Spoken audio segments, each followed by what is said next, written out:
Les maîtres du mystère.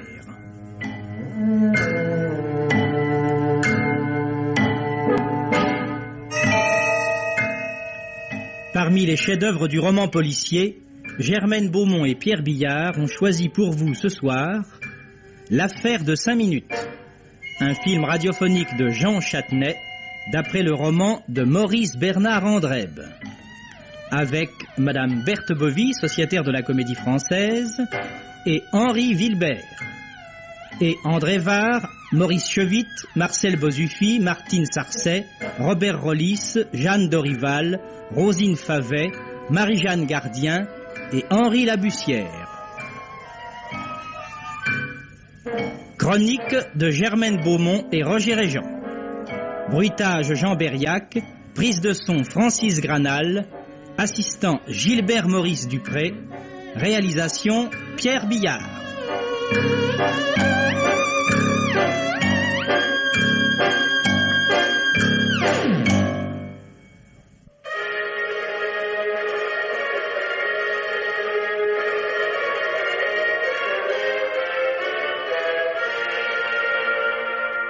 Mais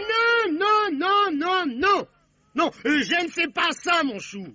Quand on arrive à la reprise des trompettes, tu allumes tout. Non, et tu envoies tout. Oh. Jusque-là, le château est resté dans l'ombre avec juste la lumière bleue à la tour de l'horloge. Et d'un seul coup, tu envoies toute la lumière, le château sort de la nuit, boum, une sorte de... Je sais pas, de génération spontanée, tu comprends, mon coco? Ouais, monsieur Berti, je comprends. Vous envoyez vos trompettes, et moi, je vous envoie toute la gomme. C'est ça, Eugène, c'est ça. Et dès que c'est allumé, j'entre par le fond et je dis, messieurs, le roi. Il y a du symbole là-dedans, mon canard. Avant la visite de Louis X, dit le hutin. Le château n'existait pas, en somme. Mais le hutin arrive et hop, l'Angelière sort des ténèbres. Tu comprends, mon lapin? Ouais, je comprends toujours, monsieur Berti. Bon, alors on met ça, hein? Le spectacle est pour demain soir, mon petit rat. Il y aura le tout Paris dans le jardin. Tout Paris pour les 18 ans de Mademoiselle Odile. Tout Paris, tu m'entends? Alors, si on fait une gaffe, mais la comtesse va nous bouffer. Ouais, ça sera embêtant. Oh, il est déjà 10h30. Ah, mais tant pis, on répétera toute la nuit s'il le faut. On joue notre carrière tous les deux, faut pas l'oublier. Bon, tu te souviens? Et tu envoies tout. D'accord, monsieur Berti, comptez sur moi. Bon, allez-y, mon loulou, hein, et perdons pas de temps, allons.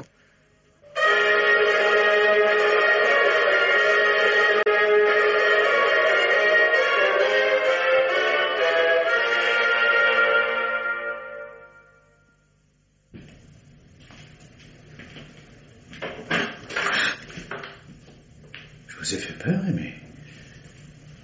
Je voulais simplement vous demander de me réveiller à 6h30. Pardonnez-moi d'avoir ouvert ma porte si brusquement.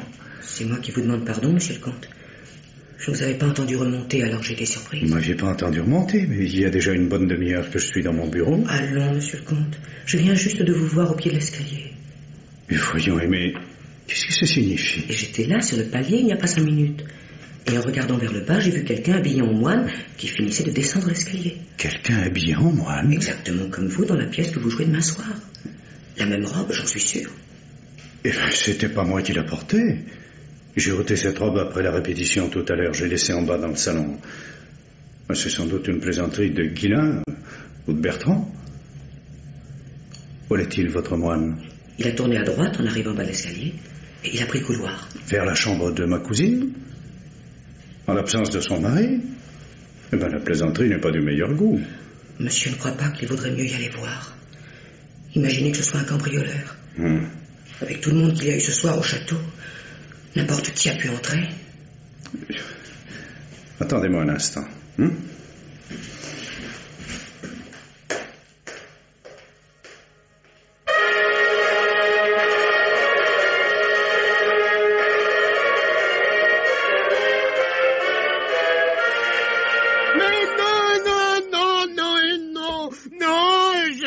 J'ai dit tout, allume tout.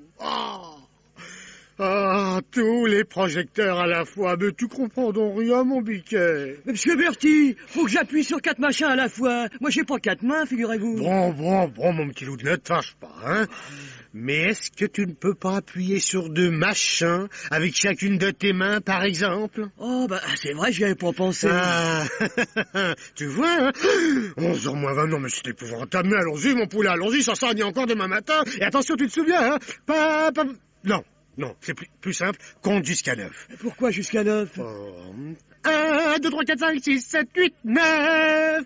Eh bien, où courez-vous donc, monsieur Guillain? Vous n'avez pas vu Madame Marsan par hasard, Bertie? Je crois qu'elle est allée prendre le frais au bout de la terrasse avec ce clair de lune romantique. Pensez donc, hein. Mais ça ne va pas, monsieur Guillain? Ah, on ne peut rien vous cacher. Mademoiselle de Langelière qui vous fait des misères la veille de ses 18 ans? Oh, ça promet. Mêlez-vous dans ce qui vous regarde, vous serez gentil. Oh, moi, vous savez ce que j'en dis. Seulement avouez que si vous m'aviez écouté... Enfin, n'en parlons plus. Allons-y, Eugène. Alors, n'oublie pas, tu appuies sur 2 machins avec chaque main. N'oublie pas, mon kiki. Ah, cette fois, je crois que j'ai bien compris le coup, monsieur. Eh ben, c'est parfait. Attention. Allons-y.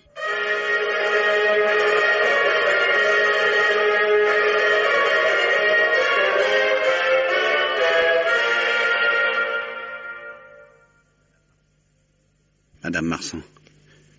Mais qu'est-ce qui se passe, Guillain? Il faut que je vous parle.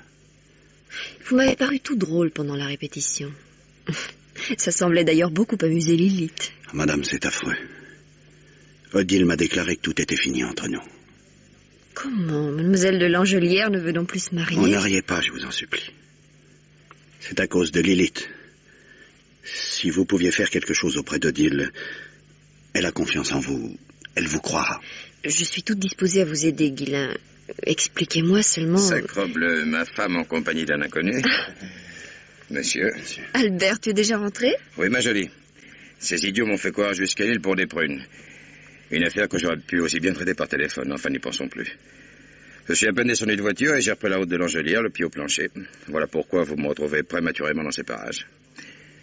Et comment va notre petit fiancé? Plutôt mal, monsieur Marsan. Oui, Lilith a encore fait les siennes. Madame Marsan. Nous sommes là, Bertie. Qu'est-ce qui se passe? Madame Marsan, une chose... Bonsoir, monsieur Marsan. Bonsoir. Une chose horrible, affreuse, abominable. Écoutez, cessez de faire l'idiot. L'idiot? Mais madame la comtesse est morte. Lilith est morte assassinée. Oh, quel désastre.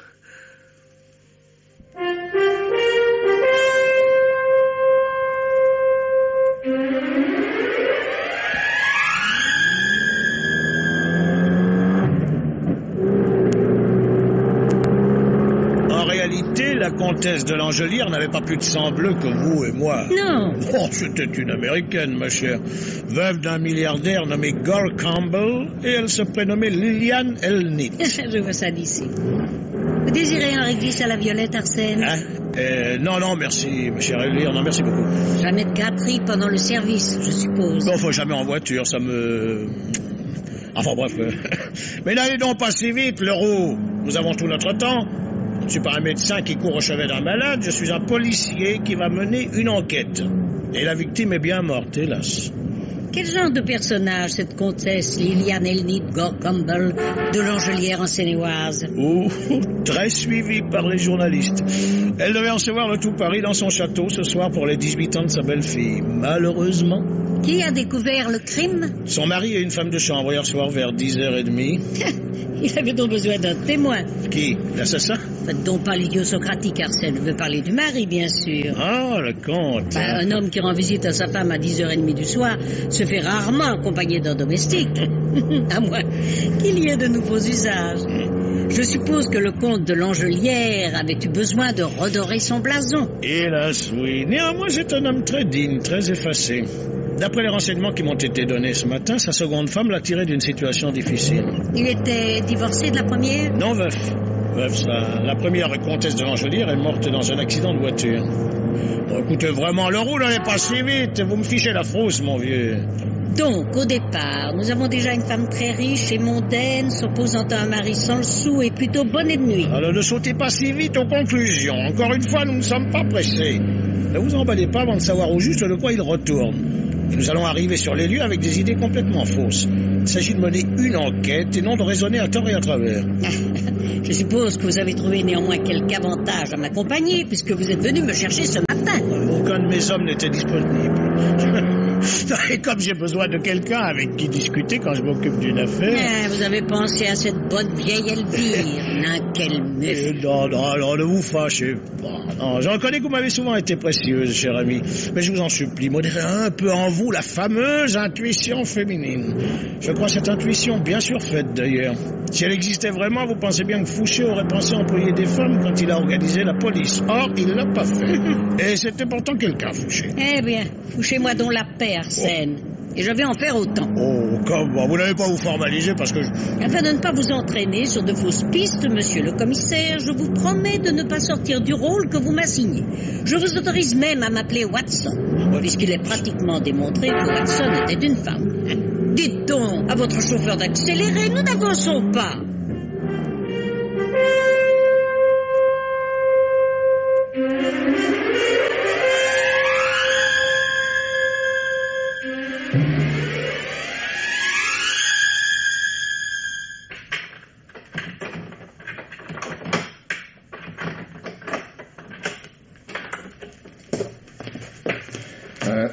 Le médecin légiste a fait enlever le corps, monsieur le commissaire. Mais nous avons des photos, là. Vous voyez? Ouais. Et pour le reste, on n'a touché à rien. Et même les volets sont restés fermés, vous voyez? Oui, je vois, brigadier. Il y avait des empreintes? Nulle part. Tenez, voici l'arme du crime. Le pilon d'un gros mortier en fonte qui se trouve au bas de l'escalier. Et voilà le rapport du médecin légiste. Je vous remercie, vous pouvez disposer. Bien, monsieur le commissaire.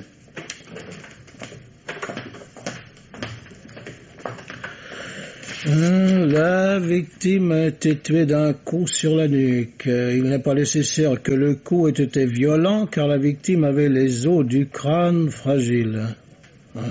Néanmoins, il n'est pas impossible que le coup ait été porté avec une certaine force. Dans ces conditions, il paraît difficile d'affirmer que l'assassin soit un homme plutôt qu'une femme. Quant à l'heure du crime, seul un examen détaillé du corps pourra permettre de la fixer, du moins approximativement. Ma parole, ce médecin est un Normand. Entrez! C'est vous le commissaire Bréval? Je le soupçonne, mademoiselle. Alors voilà les programmes. Les programmes? Les programmes de la fête de ce soir. On vient de les livrer, le gendarme m'a dit de vous les apporter. Il a bien fait, posez cela. C'est vous qui avez découvert le meurtre, mademoiselle... Simone. Simone. Non, c'est madame Aimée qui a découvert la comtesse, là. Et vous? Où étiez-vous au moment du drame? Au cinéma, à Montargis. Seul? Non, on y était allés tous ensemble. Vous voulez parler des autres domestiques? Oui, comme on était de service très tard ce soir, madame avait donné la soirée d'hier à tout le monde. Sauf à madame Aimée. Oh, madame Aimée, elle est à part. Vous comprenez, nous, on a été engagés par madame la comtesse il y a 1 an, juste après son mariage, tandis que madame Aimée, elle est au château depuis bien plus longtemps. C'est le vieux serviteur de famille, quoi. À quelle heure êtes-vous rentré de Montargis? Oh, 00:15. Vous parlez d'un coup que ça nous a fait quand on a vu les lumières et les gendarmes. Ah, je comprends ça. Bon, prévenez monsieur le comte de l'Angelière que j'aimerais lui parler. Bien.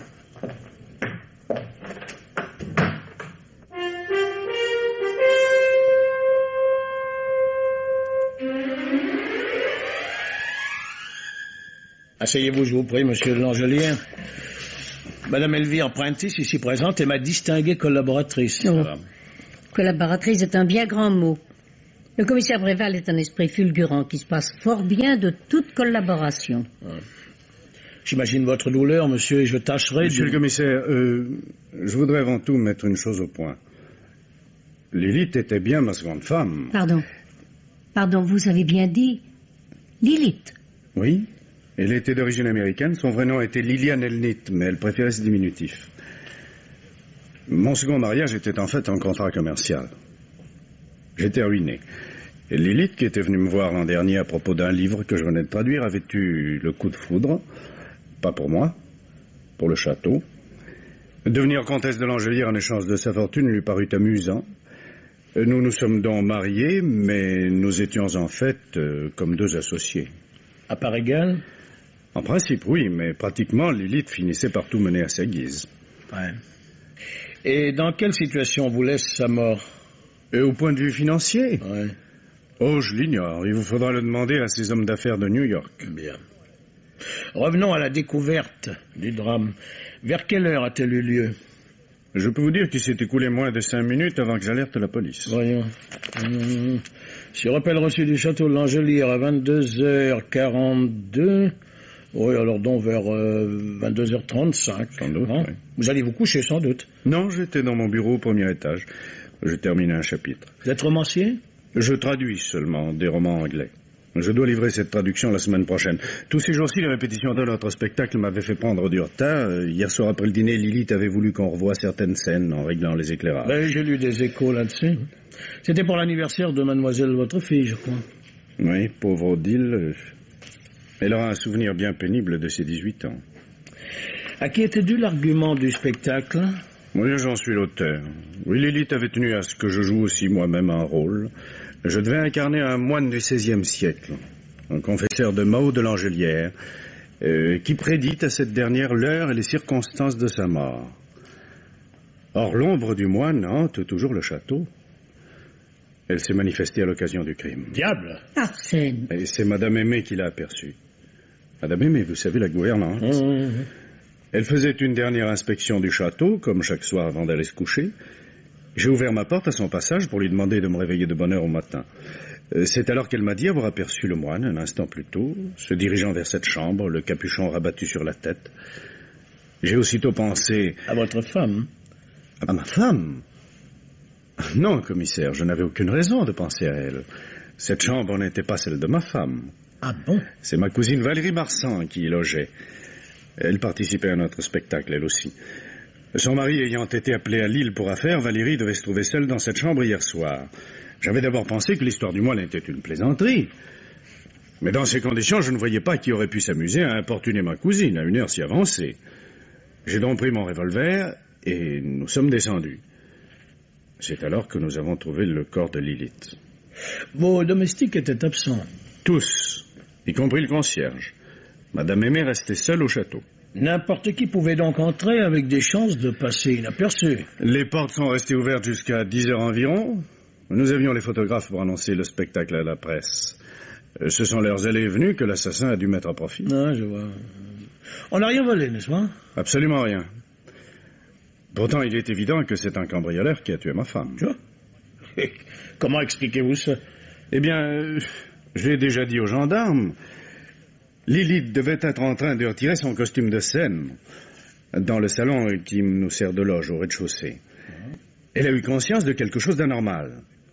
Elle a surpris le cambrioleur chez les Marsans. Et il l'a assommé aussitôt pour l'empêcher de donner l'alarme. En constatant qu'il l'avait tué, il s'est enfui sans rien voler. C'est la seule explication du drame. Oui. Vous pourriez bien avoir raison.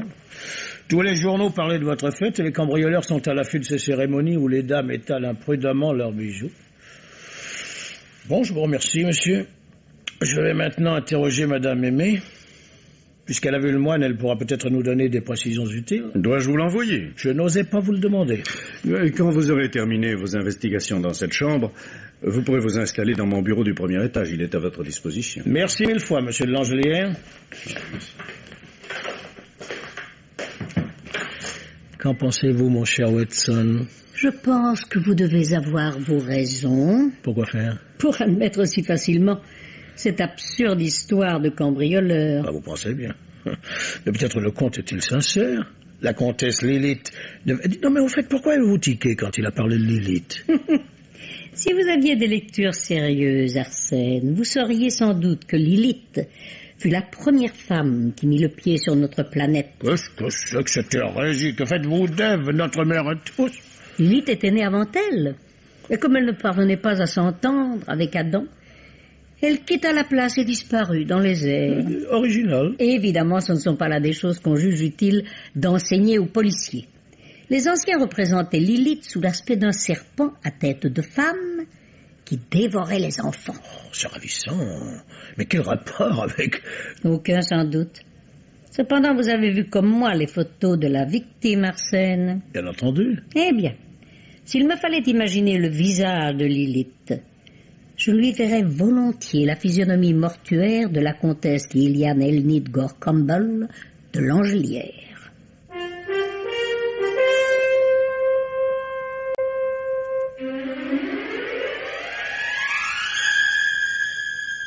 À votre avis, Madame Aimée, la comtesse était-elle femme à circuler dans la maison en négligé? Oh non, monsieur le commissaire. Madame avait toujours grand soin de son apparence. Alors comment expliquez-vous la tenue dans laquelle vous avez trouvé le corps? Hier soir, Madame avait voulu revêtir chez elle la première toilette qu'elle portait dans le spectacle. Oui, celle avec le hénin. Ouais. En bas, il n'y avait aucune glace où elle aurait pu se voir en pied. Elle est donc descendue costumée. Ah. Après la répétition, elle m'a dit que je pouvais remonter me coucher, qu'elle saurait bien se dégrafer sans moi. Elle a donc dû quitter sa robe dans le salon et s'apercevoir ensuite seulement qu'elle avait oublié de prendre un peignoir. Bon. Mais elle était également déchaussée, n'est-ce pas? Oui, cela aussi s'explique, monsieur le commissaire. Madame était très grande, comme vous le savez, et elle portait toujours des talons plats. Mais avec ses costumes de théâtre, il lui fallait au contraire les talons hauts. Tiens. Comme il la mettait à la torture, elle ne manquait jamais de retirer ses chaussures dès qu'elle venait de changer de costume. Monsieur de Langelière nous a déclaré que vous aviez aperçu quelqu'un habillé en moine qui se dirigeait par ici. Oui, monsieur, oui. Oui, je l'ai vu en arrivant sur le palier du premier étage. C'est le bruit de ses pas qui a attiré votre attention. Non. Non, il ne faisait aucun bruit. Ça m'a même frappé. Tiens. Je l'ai aperçu de là-haut en jetant un coup d'œil vers le bas de l'escalier. Vous comprenez, je faisais un tour d'inspection tous les soirs pour voir si les fenêtres étaient bien fermées. Bon. Venez donc nous montrer comment ça s'est passé. Oui, venez par ici. Vous allez voir. Je vous suis. Merci. Pardon.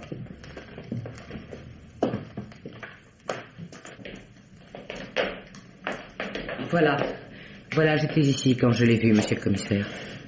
Ouais. Où se trouvait-il exactement? Il finissait de descendre l'escalier.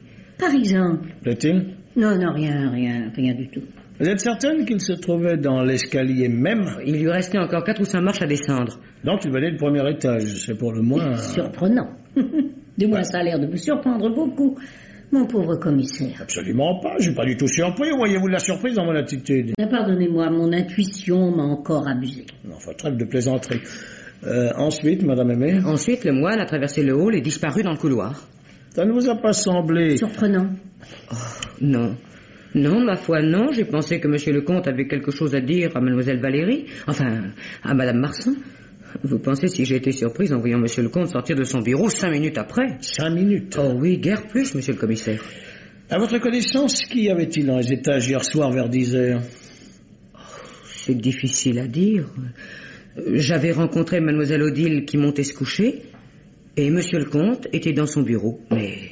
Mais pour les autres, ça... Monsieur le commissaire, excusez-moi. Pardon? Monsieur le commissaire, il paraît que c'est à vous qu'on a remis du programme. Est-ce que vous consentiriez à me les montrer, je vous prie?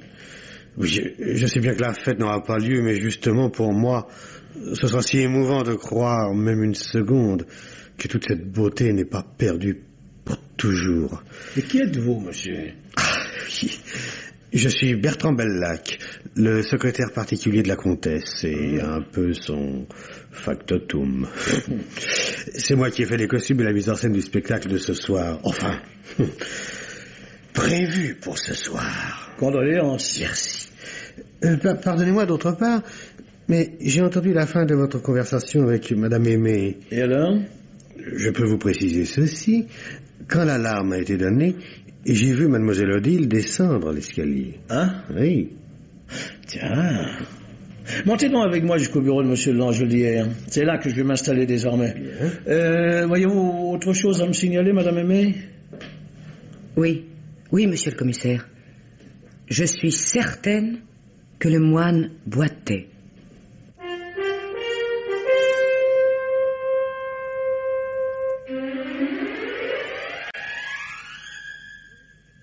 Mais c'est affreux, monsieur le commissaire. Je suis obligé de décommander le tout Paris en racontant qu'il y a la grippe asiatique au château. Ah non, je ne sais pas si vous voyez ce que ça représente. J'en suis malade. Mais malade pour de bon. Mais, monsieur Bellac. Oui, monsieur le commissaire. Voyez-vous qu'il y ait un boiteux parmi les relations de la comtesse? Un boiteux? Un boiteux. Oh non, sûrement pas. Non. Et pourtant, je connais bien tous les amis de Lilith. De Lilith? Ah, ça vous étonne peut-être que je l'appelle par son diminutif. C'est elle qui l'a exigé quand je suis entré à son service. Et elle, Elle m'a tout de suite appelé Bertie, bien entendu. Bien entendu. Mais n'allez surtout pas imaginer qu'il y a eu entre nous des liens de... Oh non. Ah non, ça, alors je vous jure que non. Oui. Bon, mais en ce qui concerne le crime, vous avez une théorie, monsieur Bellac. Mais un cambrioleur, ça ne fait aucun doute pour moi, monsieur le commissaire. Ouais. Un petit imbécile, d'ailleurs. Non seulement je perds Lilith, ma protectrice, mon mécène, mais ma fête est fichue. Ah non, je n'ai plus rien à faire ici-bas. Dès ce soir, j'absorbe un barbiturique, je me couche dans ma baignoire, et Vous aviez beaucoup d'affection pour votre mécène, hein, ce que je vois. Oh, oui, mais c'était une femme admirable, intelligente, spirituelle, et un tempérament artistique exceptionnel. Et une femme de cœur aussi, monsieur. Je crois que vous désirez jeter un coup d'œil sur les programmes. Tenez, consultez celui-ci attentivement. Merci. Texte de Hugues de Langelière, musique de Thomas Bestiaux, costume et mise en scène de... Hein? Costume et mise en scène de Lilith? Mais c'est faux! C'est moi qui ai tout fait! Mais c'est une escroquerie! Je vais faire un procès à l'imprimeur! C'est moi qui ai tout fait, vous m'entendez? Y compris la maquette du programme! Alors vous pensez bien que je n'aurais pas oublié de mettre mon nom! Mais voici la maquette en question, monsieur Bellac. Voyez, votre nom y est barré et la correction portée à l'encre rouge. De la main de la comtesse, si je ne m'abuse. Oh non, ça dépasse tout. Bon, à présent, cher monsieur, dites-moi si vous pensez réellement beaucoup de bien de la défunte. Mais vous voulez rire? C'était une bonne femme impossible, effarante, épouvantable, diabolique, oui, démoniaque. Elle était heureuse que quand elle avait l'occasion de jouer un tour de cochon à quelqu'un. Jusqu'ici, vous voyez, elle m'avait épargné, mais elle s'est rattrapée, la drôlesse. En confidence, oui, monsieur Bellac, son premier mari s'est suicidé. Et celui-là prenait le même chemin. En un an, il est devenu méconnaissable. Ah, elle s'en a pas pleuré, c'est moi qui vous le dis. Tout le monde la détestait. Il n'y avait que le pauvre petit fiancé de Mademoiselle Odile qui s'était laissé embobiner par elle. Ah, c'est là, entre nous, il doit bien qu'elle soit pas morte 2 ou 3 heures plus tôt.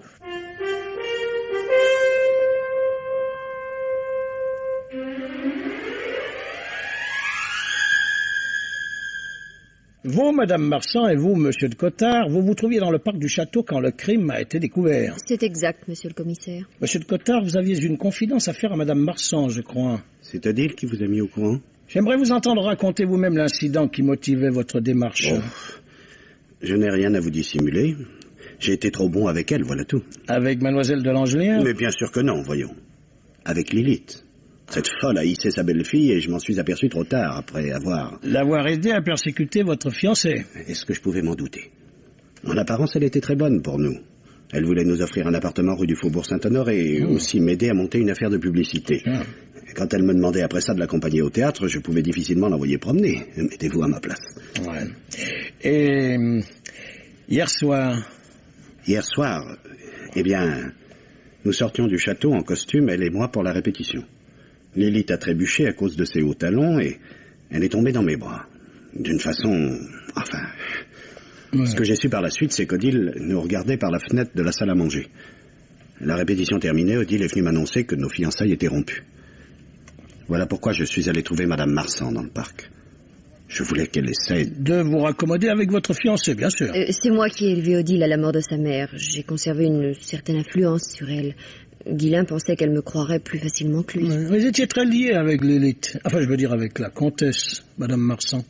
Non. Je connais Hugues depuis ma plus tendre enfance, mais je ne connaissais madame de Langelière que depuis leur mariage. Quelle femme était-ce, à votre avis? Une femme... funeste.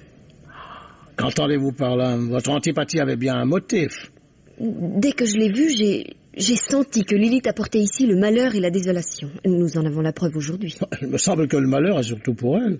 Permettez-moi d'éprouver une certaine sympathie pour l'assassin, commissaire. Quelle passion, chère madame. Personnellement, vous n'aviez rien à reprocher à la comtesse, sinon d'avoir épousé votre cousin.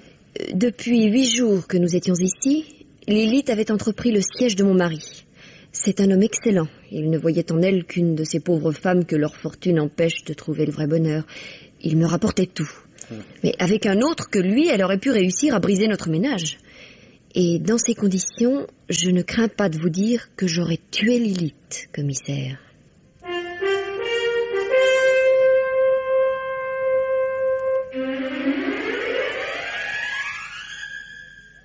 Croyez-moi, cher ami, l'assassin est dans la maison, aucun doute là-dessus. Lilith, hors d'ici. Plaît-il?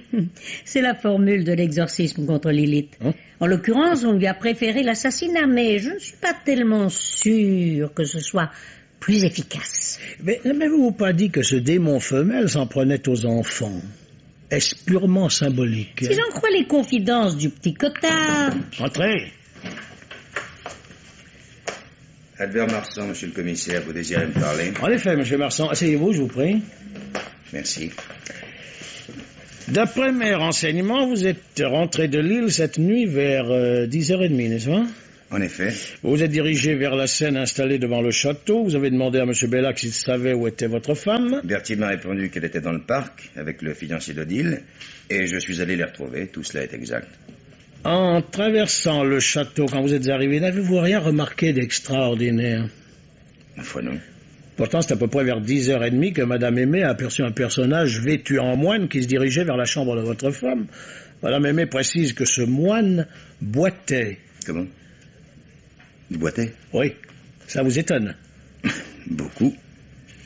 J'ai moi-même aperçu ce moine et je puis vous affirmer qu'il ne boitait pas. Par exemple, vous avez vu le moine? Vous avez vu l'assassin? Quand je vous demande si vous n'avez rien remarqué en traversant le château, vous me répondez que non. Cela vous semblait donc dénué d'importance? Ma foi, oui. Je venais d'arriver, j'étais encore dans le hall. En entendant que quelqu'un marchait sur ma droite, j'ai tourné la tête et j'ai vu le moine qui pénétrait dans le salon. Ouais. Comme il portait le costume de scène d'Hugues, j'ai naturellement pensé que c'était lui. Voilà pourquoi je n'avais pas jugé bon de vous signaler cette rencontre. Avez-vous distingué son visage? Non. Non, bien sûr, il portait son capuchon abattu.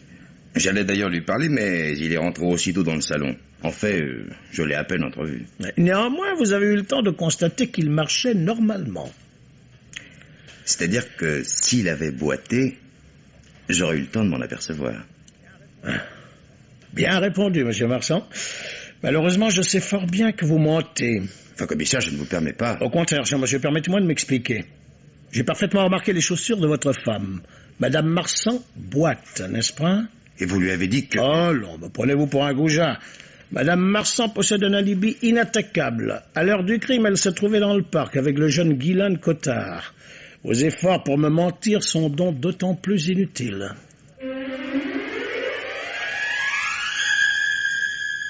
Voulez-vous interroger mademoiselle de Langelière à ma place, Elvire?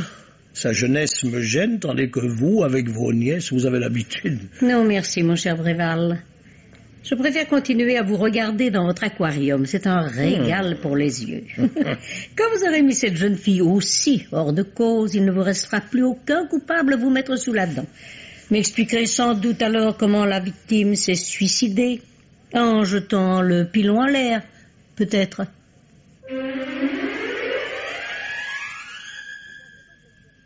Vous pensez donc qu'elle cherchait à provoquer une rupture entre monsieur de Cottard et vous, mademoiselle? J'en suis certaine. Comme elle essayait de brouiller Valérie et son mari. D'un côté en jouant un numéro de séduction à ce pauvre Albert, et de l'autre en lui laissant entendre que mon père avait des vues sur sa cousine. Ah tiens, comment savez-vous ça? Un petit numéro de mine est sous-entendu, qu'elle faisait chaque fois que nous étions rassemblés.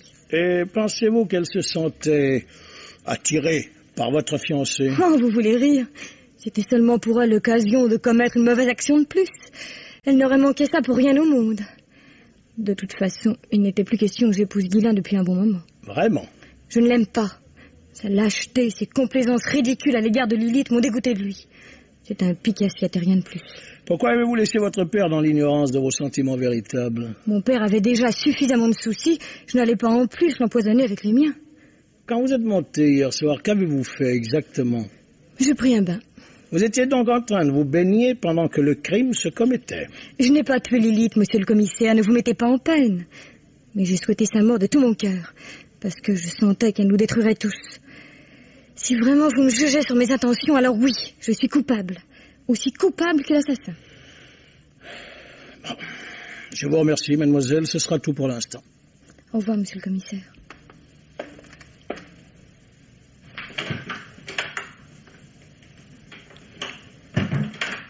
J'éprouve une sympathie grandissante pour le meurtrier Arsène, et ma conscience se réjouit de voir mon intuition tenue en échec. Attendez au moins de connaître tous les éléments de l'affaire, Elvire. Malheureusement, nous n'en sommes pas encore là. Ce moine, vrai ou faux, boiteux ou non, me déplaît souverainement. Je partage vos sentiments. Ce moine en soi est haïssable. Enfin, qui cela peut-il être? Le diable, mon cher Bréval. Le diable boiteux. Ah, vous avez raison. Il doit bien falloir le diable lui-même pour venir à bout de votre serpent à tête de femme. Chose me frappe, cependant.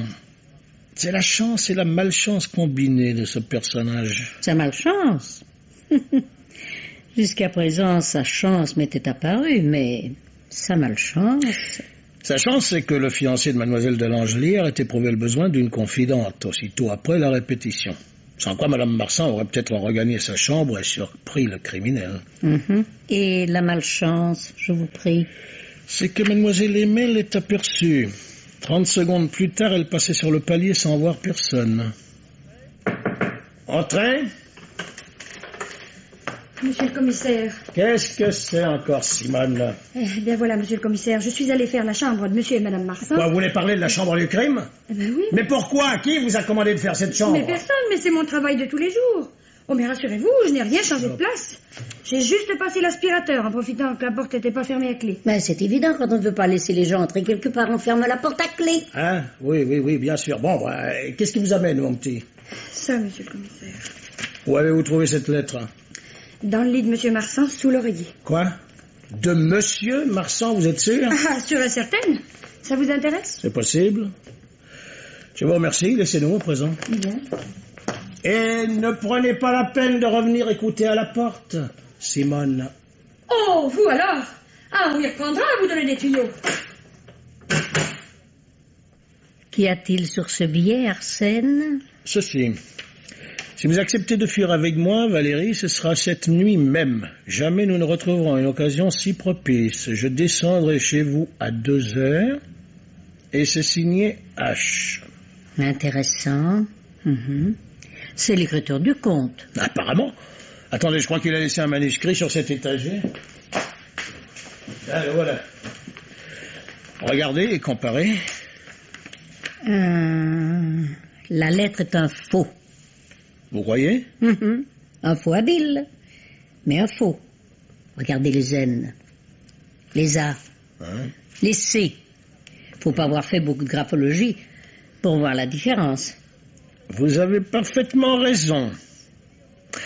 Elvire, je connais l'assassin. Arsène, je tiens la solution de l'énigme. En êtes-vous bien certaine? Absolument. Parfait. Amusons-nous un peu, si vous le voulez. Inscrivez votre solution sur ce papier, pliez-le en 4 et nous le déplierons quand je vous aurai fait ma démonstration. Oh, vous craignez que je vous plagie? Non, je ne crains rien. Écrivez. Avec plaisir.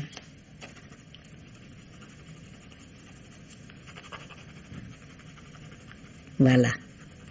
Voilà qui est fait. Je plie la feuille en 4.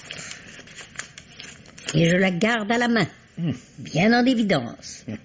Ne la perdez pas de vue. Comptez sur moi.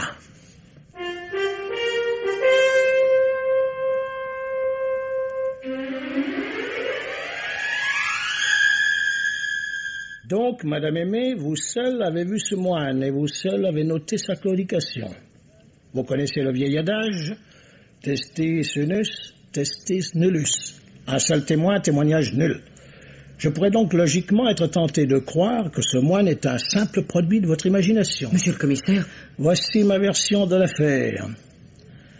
Madame Aimée, vous saviez que la comtesse faisait tout pour désunir à la fois les jeunes fiancés et le ménage Marsan. Hier soir, en faisant votre tournée, vous avez surpris la comtesse qui sortait du salon d'habillage et qui se dirigeait à pas de loup vers la chambre des Marsan. Comme personne ne s'y trouvait à cette heure, vous en avez conclu que la comtesse méditait encore un de ses mauvais coups. Vous l'avez suivi, armé à tout hasard du pilon de mortier que vous aviez ramassé au pied de l'escalier. Vous êtes entré à sa suite dans la chambre des Marsan. En la voyant glisser quelque chose dans un délit, vous avez eu confirmation de vos soupçons les plus noirs. Vous avez brandi le pilon et vous l'avez abattu sur la tête inclinée. Pour donner ensuite à l'affaire un tour un peu surnaturel, propre à brouiller les idées des enquêteurs, vous avez imaginé la vision du moine fatal aux Langelières, revenant errer au château un soir de malheur. Est-ce bien ce qui est arrivé, Madame Aimée? Oui, monsieur le commissaire. Je n'avais pas l'intention de la tuer, je vous jure. Mais je ne regrette pas de l'avoir fait. Le policier que je suis regrette pour sa part de vous voir dans ces dispositions coupables, Madame Aimée. Néanmoins, étant donné les circonstances, Madame Prentice et moi sommes décidés à conclure cette affaire en laissant à un cambrioleur le mérite de cette exécution capitale. Et il va sans dire que ce cambrioleur est de nature aussi impalpable que votre moine. Oh, merci, monsieur le commissaire. Merci de ne pas me séparer d'eux. Vous pouvez aller. Merci.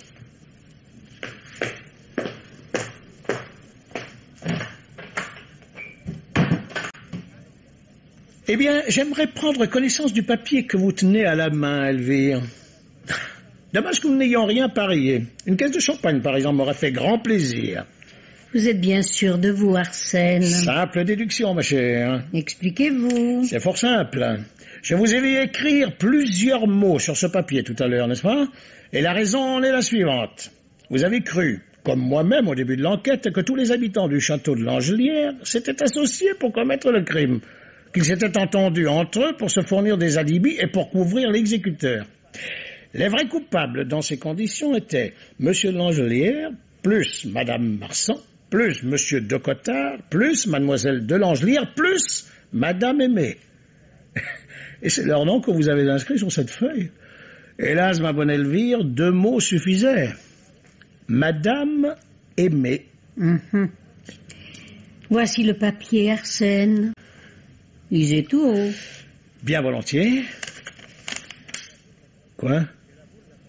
Si elle avoue, ne la croyez surtout pas. Qu'est-ce que ça signifie? Par tous les diables, Elvire, vous fichez de moi? Vous me mettez pas en colère, mon ami.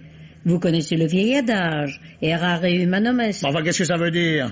Que l'erreur est humaine. Vous ne saviez pas? Enfin, vous pensez donc que Madame Aimée a avoué pour m'être agréable? Vous avez de beaux yeux, Arsène. Oh, je vous en prie. Mais parlons sérieusement. Je crois Madame Aimée capable de tout pour protéger ceux qu'elle aime. C'est la race bénie de ces vieux serviteurs de famille que l'Angleterre elle-même nous envie. Mais mon raisonnement est solide, un modèle du genre. Navré de vous contredire, Arsène, j'y ai relevé 2 erreurs grossières. D'une part, ce n'est pas Aimée qui est allé trouver le comte pour lui raconter l'histoire du moine. C'est le comte lui-même qui l'a interpellé quand elle est passée devant sa porte. Or, il fallait nécessairement la sortie du comte pour jouer la surprise et accréditer ainsi l'histoire du moine.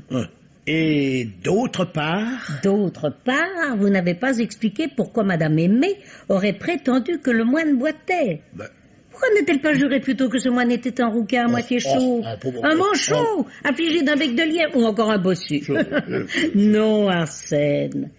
Madame Aimée a vraiment vu un moine qui descendait l'escalier et qui boitait. Mais c'est impossible, voyons, je l'ai démontré. J'avais démontré que le moine vu par Madame Aimée était Lilith en personne, ainsi vêtue, faute de peignoir, et qui boitait parce que ses chaussures à hauts talons lui avaient martyrisé les pieds. Et qui descendait l'escalier pour se rendre du salon à la chambre située tous deux au rez-de-chaussée. C'est ridicule. Lilith était d'abord montée jusqu'à sa chambre pour chercher la lettre qu'elle avait préparée, Arsène. Et la robe de moine lui paraissant préserver à merveille son incognito, elle est redescendue en la gardant sur elle. À présent, mon ami, souvenez-vous que toutes les personnes que vous avez interrogées vous ont avoué la même chose. Un personnage vêtu en moine les faisait penser immédiatement à Hugues de Langelière. Après la répétition, on l'avait vu accoutré de cette façon, cela allait de soi. On peut donc penser que l'assassin eut la même réaction. Or, qui avait un motif sérieux de s'émouvoir en apercevant le comte Hugues se dirigeant à cette heure indue vers la chambre de Valérie Marsan et en l'absence du mari de cette dernière? Lilith? D'une part. Mais comme Lilith n'a pu être à la fois l'assassin et la victime, il faut bien trouver quelqu'un d'autre. Et si je confiais à M. Marsan que Madame Aimée va être condamnée pour meurtre, Quelle serait son attitude, à votre avis?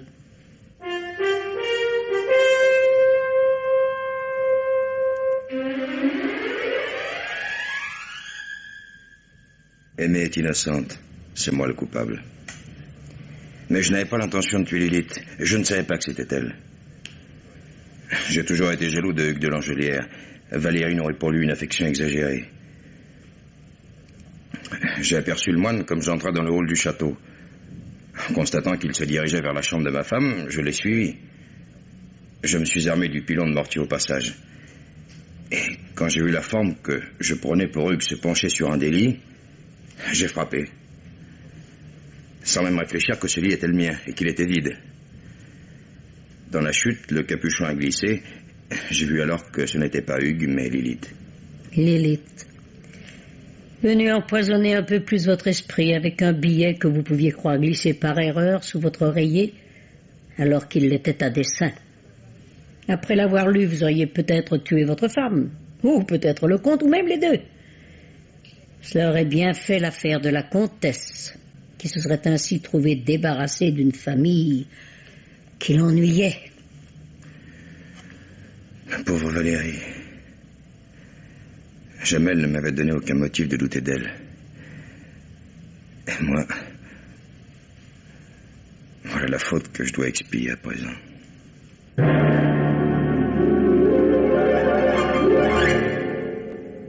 Cher ami, je vous prie d'excuser mes paroles de ce matin. Oh, rassurez-vous, Arsène, je les ai déjà oubliées.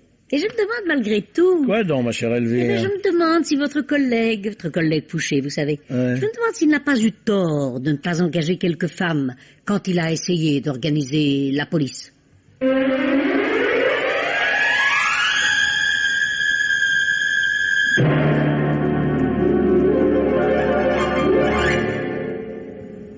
Et maintenant, Germaine Beaumont vous parle du dernier livre qu'elle a lu.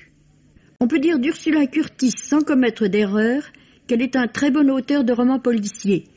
Elle le prouve une fois de plus avec son dernier livre paru dans la collection Pierre Nord à la librairie Fayard. Ce roman porte un titre stupide, Une carpette sur une tache de sang, alors que dans le texte original, il s'appelait simplement L'escalier. Ce qui en disait tout autant sur le sujet même et sur le suspense qui en découlait. Tout autant et même mieux. Ce sujet, le voici. Le richissime Stephen Potter est un de ces êtres cruels et néfastes qui répandent la crainte et le malheur autour d'eux et que l'on pourrait qualifier de tortionnaires mentaux.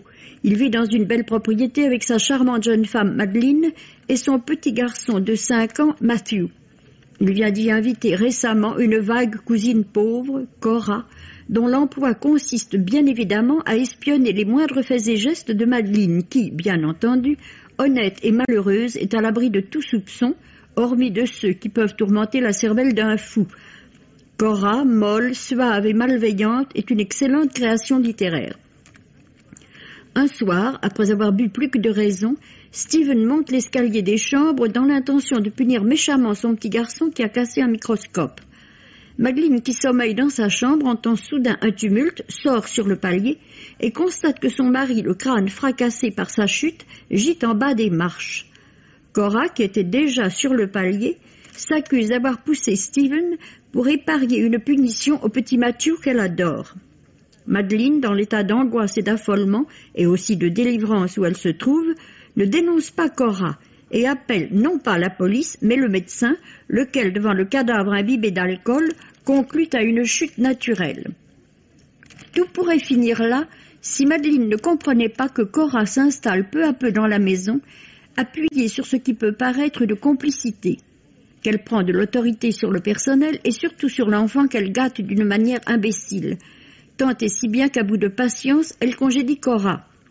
Mais Cora se retourne comme une vipère et fort habilement l'accuse, elle, Madeleine, d'avoir tué Stephen.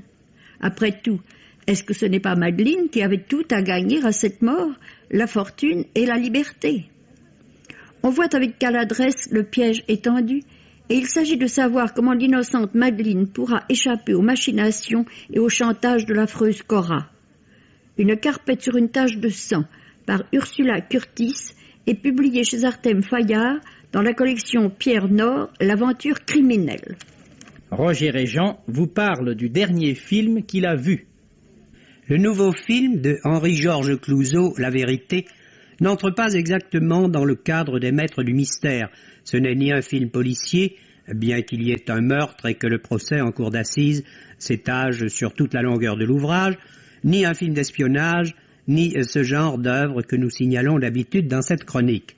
Mais si le suspense qui s'attache à La Vérité n'est pas du même ordre que celui des films d'Hitchcock, par exemple, il n'en est pas moins intense, et le mystère de ce récit n'est pas non plus moins captivant. Ce n'est en tout cas pas un film qui peut laisser indifférents les auteurs des Maîtres du Mystère. Disons tout de suite que La Vérité est l'un des meilleurs films de Clouzot. Nous retrouvons là le grand metteur en scène du Corbeau, de Quai des Orfèvres ou du Salaire de la Peur. La Vérité n'est pas inférieure à ces trois films, et même à mon avis supérieure au dernier. La manière dont le récit est conduit, dont les acteurs sont dirigés, dont chaque image mord sur le spectateur et nous attache à cette gamine insupportable et au fond idiote, et qui a tout pour nous déplaire, montre la poigne solide de Clouzot et son génie à traiter cinématographiquement l'histoire la plus banale. Car l'histoire de La Vérité, ainsi que le milieu dans lequel se déroule l'action et évoluent les personnages, sont très battus et rebattus. Si on la racontait, cette histoire, elle apparaîtrait dérisoire et d'un manque d'intérêt total. Seulement, voilà, elle est racontée par Clouzot. Le metteur en scène s'est éclairé tous les détours et tous les retours d'un caractère. Il finit par nous émouvoir avec ce personnage de fille amorale et antipathique, qui a une cervelle d'oiseau et un corps de bête fauve. Tout est contre cette héroïne, et pourtant elle nous bouleverse et nous finissons par l'aimer et comprendre toutes ses contradictions. Elle nous devient pitoyable, car il y a en elle une grande sincérité. Je ne suis pas sûr d'ailleurs que ces sentiments que nous éprouvons pour le personnage ne se reportent pas sur Brigitte Bardot elle-même, elle joue remarquablement le rôle, et que nous ne soyons pas là devant un curieux cas de transfert de personnalité où l'acteur et l'être humain s'interpénètrent et se confondent. Mais voilà une autre histoire et ce n'est point le moment de la traiter ici. Répétons simplement que La Vérité est un très beau film, l'un des meilleurs de son auteur et un film important.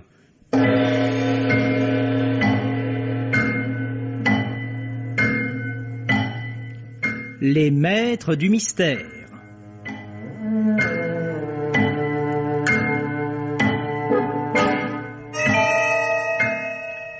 Parmi les chefs-d'œuvre du roman policier, Germaine Beaumont et Pierre Billard ont choisi pour vous ce soir L'affaire de 5 minutes, un film radiophonique de Jean Châtenay d'après le roman de Maurice Bernard Andrèbe, avec Madame Berthe Bovy, sociétaire de la Comédie Française, et Henri Wilbert, et André Var, Maurice Chevit, Marcel Bozuffi, Martine Sarcey, Robert Rollis, Jeanne Dorival, Rosine Favet, Marie-Jeanne Gardien et Henri Labussière. Chronique de Germaine Beaumont et Roger Régent. Bruitage Jean Berriac, prise de son Francis Granal, assistant Gilbert Maurice Dupré, réalisation Pierre Billard.